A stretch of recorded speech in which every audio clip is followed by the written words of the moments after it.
when you get home. Those who reject Christ's atoning sacrifice will be sentenced to eternal death by the books in judgment. You know what? Whether you obey the commandments, go to churches on a daily basis, but if you don't fully accept Christ in your life,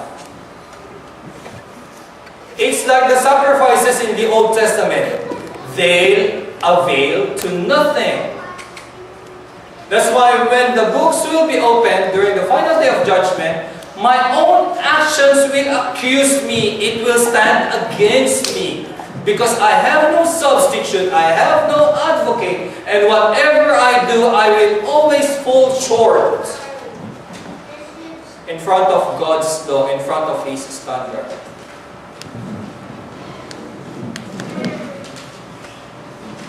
Said, son, I know you've worked hard, but I see you're now exhausted.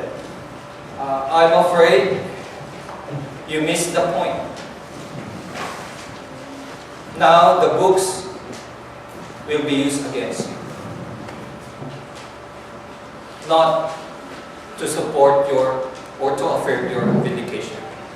5. We will serve as priests and judges during the final day of judgment.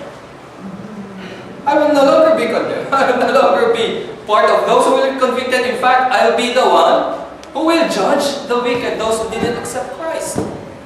I've already passed from death to life. John 5:24. And that's good news. That's very comforting, and that can start now. That's hope. And 6, Jesus is our substitute on the cross and even in judgment. There is no way for me to pass God's standard without a substitute who is perfect under the better covenant. And you have all those references. And finally, Jesus will stand there on my behalf because He's my substitute. Say, Niki, just relax there. I'll do this for you. Because you've accepted me as your sacrifice, as your high priest, as your advocate. I will stand there on your behalf. And like I said before, how can I lose my case if my substitute is perfect? There's no other way for me to lose my case if He is my substitute. And 7, the ultimate verdict in the final day of judgment will be, like what Chaplain Mike discussed last Sabbath, will be vindication of God Himself. They're up there in heaven, the angels and all the hosts in the universe.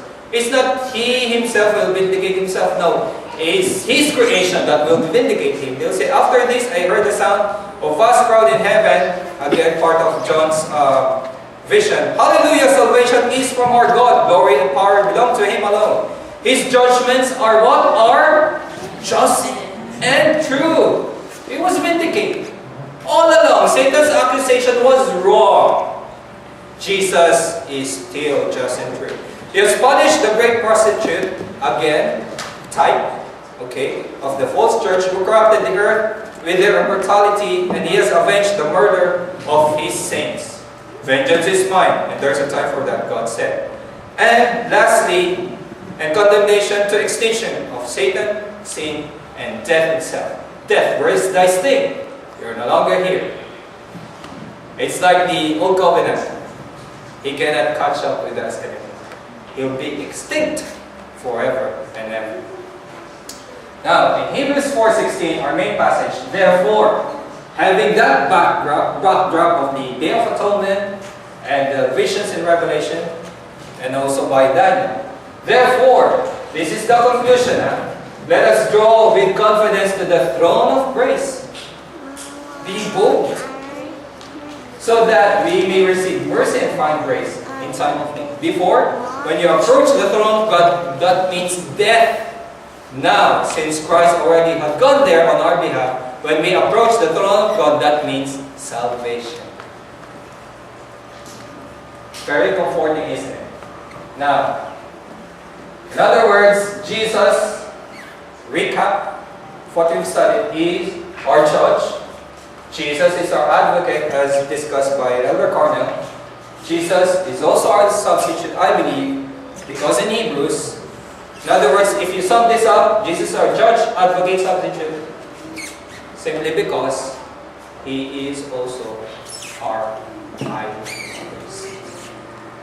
Now, when you look upon what really happened there on the cross, it wasn't cheap. The price for death wasn't cheap.